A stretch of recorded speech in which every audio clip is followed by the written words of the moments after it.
Alright, welcome back all my friends to the last door. When we last left off, we finally got to talk to Father Ernest, and that was weird. So let's see if anything's changed throughout the rest of the house.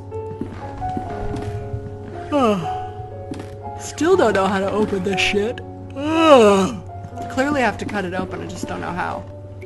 Nothing else in here. Oh, excuse me. And let's see what's going on downstairs.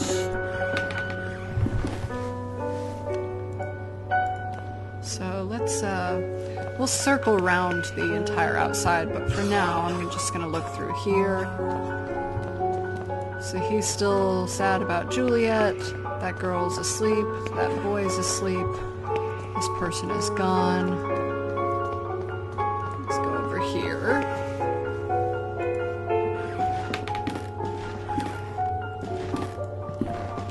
Okay, don't see any difference here.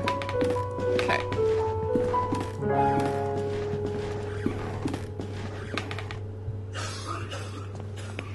Alright, let's see what's going on outside. Mother Elizabeth is trying to make him come to his senses. Okay.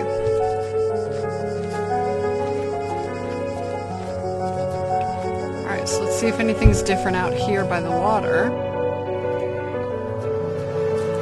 Just have the habit and the cane. Can't go out any further, can't do anything else here. Yeah, okay. Oh, it doesn't seem like anything's hugely different. Oh, fuck. Oh, there. Okay, so I'll circle around to the front, see if there's anything different with the weird guy. Because there's clearly something wrong with him. He's no longer here. Wonder what that means. Why is he no longer here? Nowhere to be found. Nothing in the mailbox. Okay.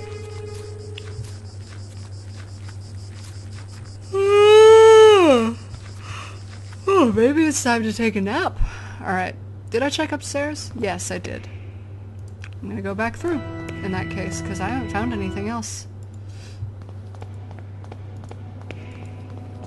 Excuse me. The eye's watching me. An old razor blade stained with blood.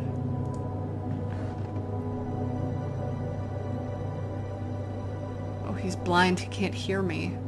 Or he can't see me, but he can hear me.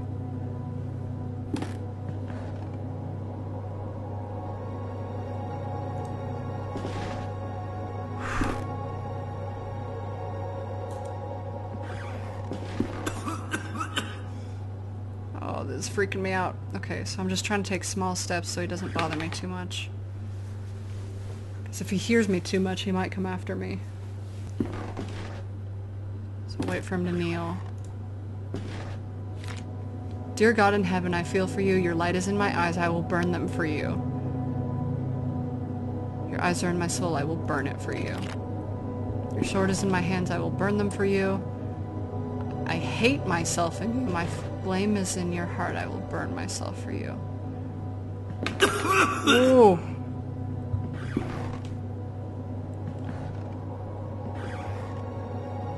Okay.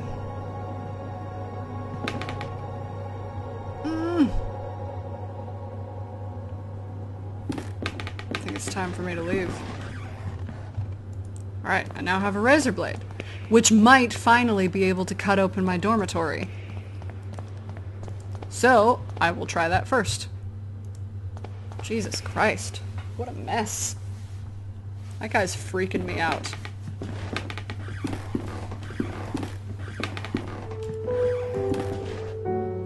Oh, whoops. I won't be able to cut so thick the tapestry using just the razor. My hands won't have enough strength, so put this on. Using the wooden stump as a handle, I can use this to cut. There we go. Finally! Fuck, that's been driving me crazy. So now, I'm in my memories. And finally, our expert on philosophy, Jeremiah Devitt, shows up. Where were you, my friend? We've been looking for you. Okay. Why? Well, I was saying, tonight is the perfect moment for our next meeting, but I suspect that someone outside our group is secretly surveilling us. Who is it, Anthony? My dear friends, it is Professor Glynn. Do you mean Father Ernest? Certainly, no doubt about it. Therefore, dear colleagues, I have decided to change the venue for tonight's meeting. Hiccup and a burp. Excuse me, have you noticed the lounge behind the small door of the classroom? I believed convenient to borrow the key for our necessities. You already know at 12 o'clock you'll find that door opened and I'll be inside the lounge. That is it, my dearest colleagues. Udetnakiskiat. Okay. That's news. Remember that in this furniture we used to keep some of our personal belongings. Now it is empty. The walls are in complete disarray. I could probably punch through it if I tried. Okay. I remember that this is the bed where I used to sleep when I was a student here. A dusty mirror. This is it? This is all there is? Oh. What am I supposed to do? Lay down? I'm supposed to lay down. Cool. Oh, Jesus, now it's nighttime. Or am I dreaming? Mr. Rabbit was jumping through the forest in a warm spring afternoon. Cool. I am dreaming.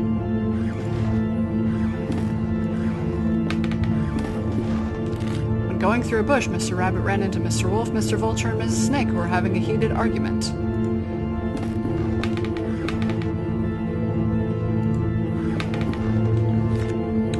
Mr. Rabbit, curious, asked them, "Dearest, why are you arguing in this beautiful and cheerful spring afternoon?" Mr. Wolf answered politely, What we are trying to decide here is who of us will have the pleasure to eat you up." Cool. Mr. Rabbit, really scared, said, "But I do not want to be eaten. I want to live." Eaten. To which Mrs. Snake answered, smiling, "That is impossible to happen, Mr. Rabbit, since we all, both you and us, are going to die sooner or later. Don't you think so?"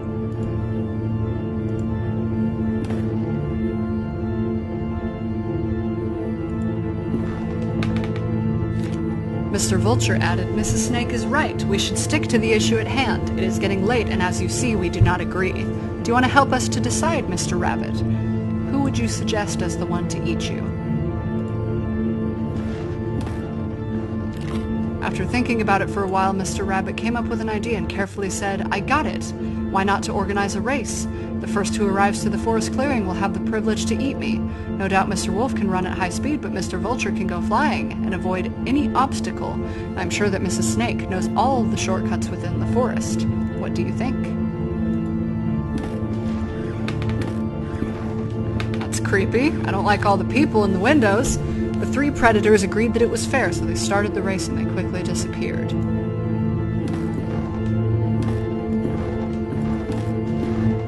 Mr. Rabbit, happy to trick them, started running in the opposite direction of the predators, who, eager to prove their worth, didn't realize the trick.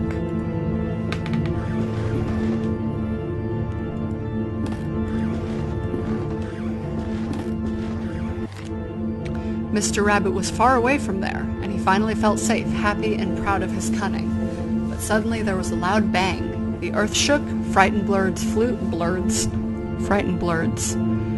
and everything went dark. The end. Ah! Fuck! Oh, Jesus!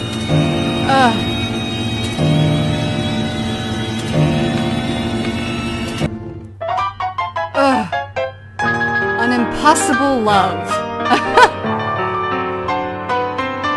There is something I kept to myself for a long time. And the thing is that I love you. I have always loved you. Since the first time I saw you, since the first time I felt your frozen hands. Each time I move away from you, I miss your glassy, empty, dead eyes. I miss your rough hair, your grayish skin, your your stench. But our love just cannot be. It is an impossible love.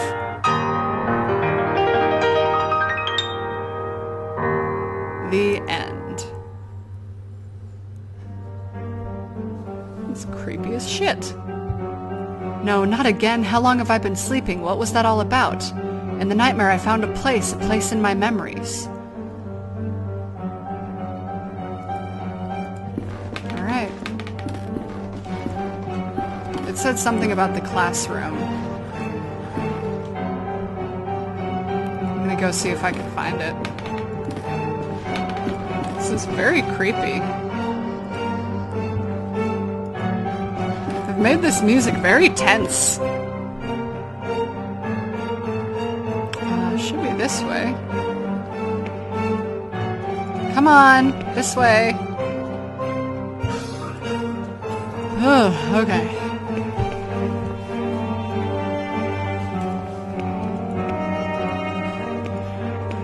So now, we'll check out the old classroom.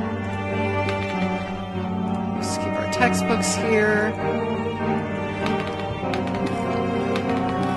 Under the rug. I knew it. I knew this was red for a reason. It's a trapdoor I saw in my nightmare.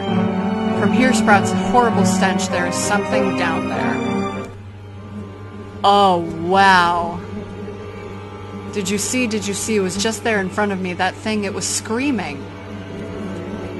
He shakes uncontrollably, his body racked with pain, and there is only one way to end his suffering. Alright, there you go, brother.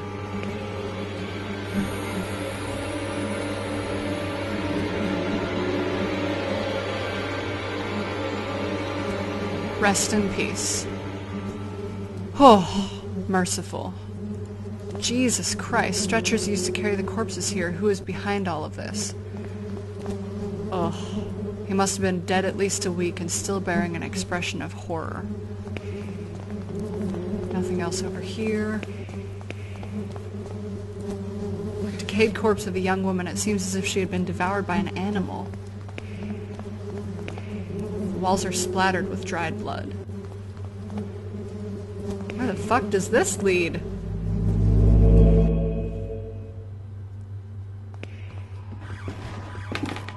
Punctual as always, Devitt.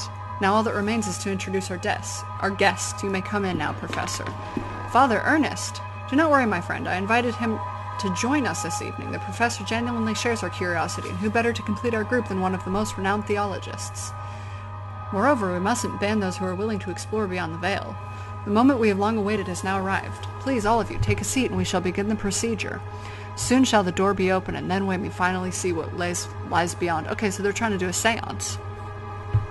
Now I ask that you close your eyes. You'll feel a momentary prick as I inject you with the serum.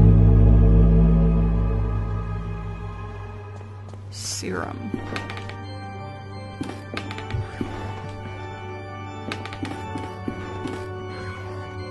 Even after all these years, I have not forgotten your voice. You are the fourth witness.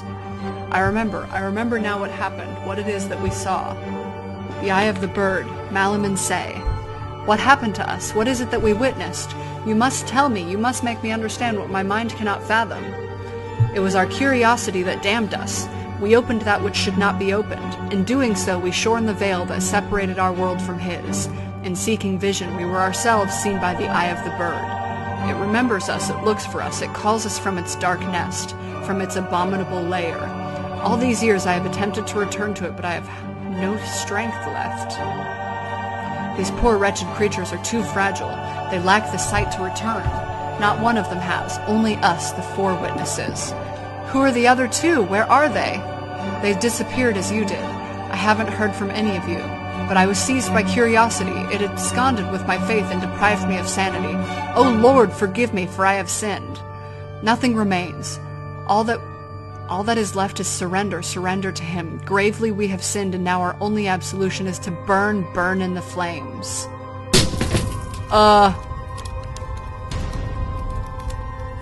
Malum.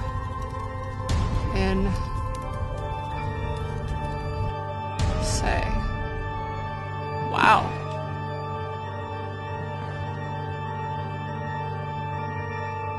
Whoa! Oh, Jesus, I'm stuck in a coffin?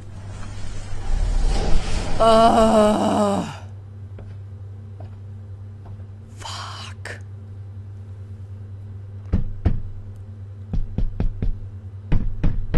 I did not ask for this. Oh my God, they're burying me alive. Ew.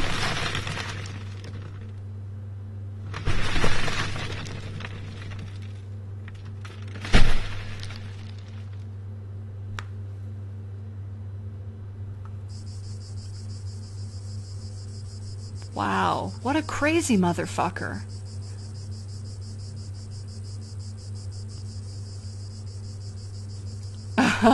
The adventure continues in episode 3. Wow. Funded by 450 backers. Published on June 21st, 2013. Damn, dude. This is turning into like a really crazy game. It was creepy at first, but now I'm like, what the fuck? Am I gonna get rescued? I have no idea. Whatever. Thanks for watching. This is cool. I'm 2 episodes in. I think there's 2 left. I might be wrong, but I think there's 4 in total. Man, this is really interesting. I'm excited to see what happens next. And yeah, shoot. Thanks everybody for watching. As always, it's much appreciated. I'll see you guys next time when we start episode 3. Bye-bye.